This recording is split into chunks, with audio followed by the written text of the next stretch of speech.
শুভ সকাল বন্ধুরা, কেমন আছেন সবাই? আশা করি যে যেখানে আছেন সবাই খুব ভালো আছেন এবং সুস্থ আছেন। আমরাও ভগবানের আশীর্বাদে ভালোই আছি। লাইফস্টাইল উইথ সুতপার আরও একটি নতুন দিনে আপনাদের সবাইকে স্বাগত জানাই। আর আজকের দিনটা শুরু করলাম নতুন বউয়ের আগমন দিয়ে। এখন পর্যন্ত আপনাদের সাথে বিয়ের প্রায় সব অনুষ্ঠানই শেয়ার করেছি। আমরা সকলেই জানি বিয়ের পরের দিন মেয়ের বাড়ি থেকে হয় কনে বিদায়, এবং বিদায় হওয়ার পর মেয়ে তার স্বামীর সাথে যায় তার শ্বশুরবাড়িতে। তবে অনেকের নিয়ম আছে বিয়ের পরের দিন সূর্যাস্তের পর মেয়ের বিদায় হয়, আবার অনেকের হয় সকালে। তো আমাদের সকালেই কন্যার বিদায় হয়। সেই মতো এখন আমাদের বাড়িতেও চলে এসেছে বরকনে। প্রথমেই ছেলে বউকে সব বড়রা মিষ্টি জল খাওয়াবে, তারপর বাড়ির ভিতরে নিয়ে যাওয়া হবে। আর এখন সেজো মামিমা মিষ্টি জল খাওয়াচ্ছে। আর এই সময়ই বউয়ের মুখে কানে মধু দেয়, তাহলে নাকি বৌমা শ্বশুরবাড়িতে মধুর মতো মিষ্টি কথা বলবে এবং কানে মিষ্টি মিষ্টি কথাও শুনবে। এই বিষয়টা যদি আসলেই কাজ করতো তাহলে শাশুড়ি বৌমার সম্পর্কগুলো যেমন দেখা যায় ঠিক তেমন হতো না। এখন বড় মামিমা নতুন বউকে জল খাওয়াচ্ছে, এরপর মা মাসিমণি সবাই জল খাওয়াবে। আর ছোট মামিমা মেজো মামিমা আগেই খাইয়ে দিয়েছে। এখন কুলদেবতার মন্দিরে এসেছে আশীর্বাদ নেওয়ার জন্য। এরপর চলুন দেখি বাকি নিয়মগুলো।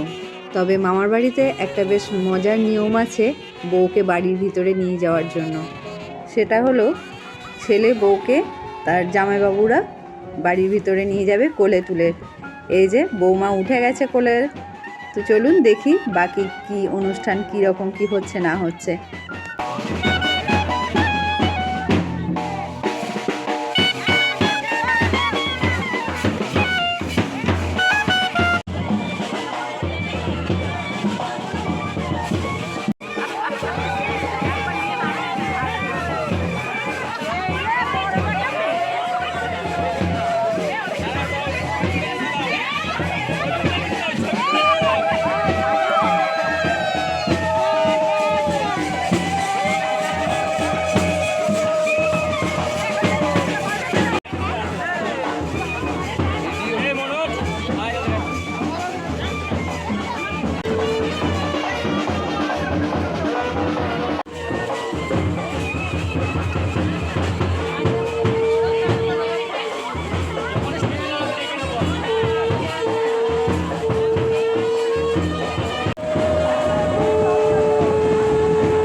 বিয়ে মানেই প্রচুর নিয়ম, আরও নিয়ম চলতেই আছে।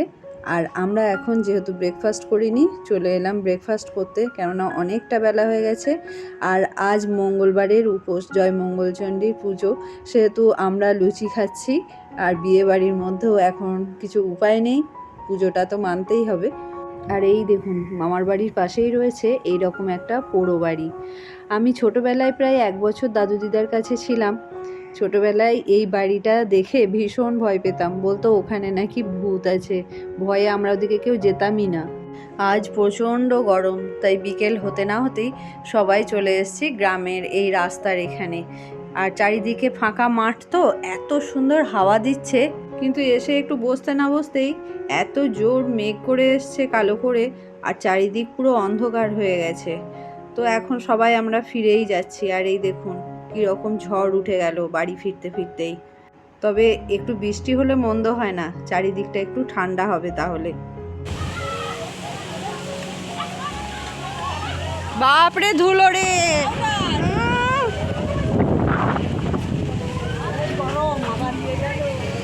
দাঁড়িয়ে আছে, আয় আয় আয় আয় আয়।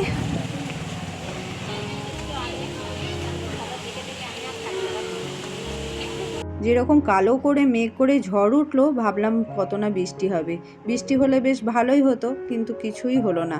আর এখানে বিয়েবাড়ির সবার জন্য ঝালমুড়ি তৈরি হচ্ছে, নারকেল করা হচ্ছে, ঘুগনি দিয়ে হবে মুড়ি খাওয়া। যে যার মতো মুড়ি টুড়ি খেয়ে, চা খেয়ে এখানে মহিলা মহলের আড্ডা কিন্তু বেশ জমে উঠেছে। আসলে এই বিয়েবাড়ি, বিভিন্ন অনুষ্ঠান বাড়িতেই সবার সাথে দেখা হয়। এমন অনেকে আছে, মামার মেয়ে বা মাসিমণির মেয়ে, তাদের সাথে তো আমার কত বছর পরে দেখা হলো। আর অনেক দিন পর দেখা হলে সবার গল্প আর শেষ হয় না, তাই না? 5 টাকা না 50 টাকা।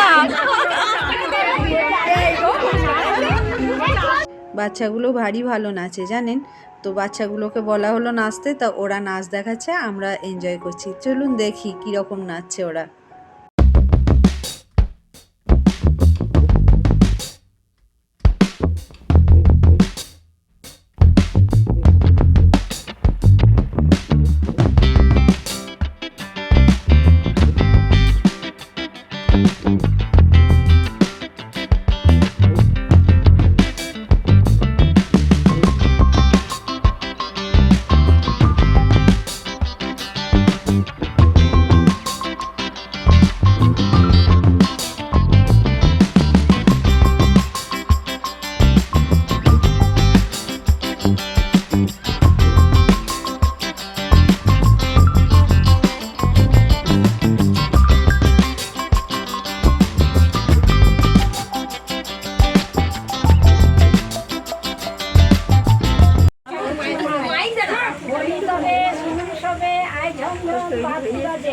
বর এসেছে সবার মাঝে, গরম ডালা, গলায় মালা, মাথায় টোপর, হাতে জাতি চলিত কাপড়, বর বরণা কন্যা বড়, যত এলো হলো জড়, শাকে শুনে উলুধ্বনি, চারদিকে তার বর কন্যা, সামনা তলায় তীরে বসে কন্যা দান, শীতে সিঁদুর ঘন্টা, সাপ বাজিয়ে উলু দিয়ে তুলুন বাসর ঘরে, বাসর ঘরে খুব সাবধান, স্বামীরা পদ্ম হস্তে মিলে দেবেন কাজ, কুটুম মানুষ তীরে কাজ, ঠাকুর দেবেন ভাত, দই সন্দেশ পোলাও ভাত খাবেন ছাদে বসে।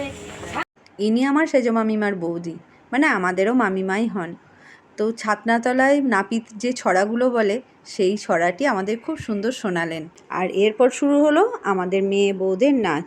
আর আমাদের নাচ দেখে যারা সত্যিই নাচতে পারে তারাও নাচ ভুলে যাবে, যে যেমনই নাচুক, আনন্দটাই আসল, তাই না? তো চলুন আজ এই পর্যন্তই, দেখা হবে আবার আমার নতুন একটি ভিডিওতে। তো যদি আমার ভিডিও ভালো লাগে তাহলে একটা লাইক করবেন, পারলে অন্যদের সাথে শেয়ার করবেন। আর যদি আপনি আমার চ্যানেলের নতুন বন্ধু হন তাহলে চ্যানেলটা সাবস্ক্রাইব করার অনুরোধ রইল। তো দেখা হচ্ছে আবার নতুন একটি ভিডিওতে, ততক্ষণ সবাই ভালো থাকবেন, সুস্থ থাকবেন, সাবধানে থাকবেন। আজকের মতো আসি।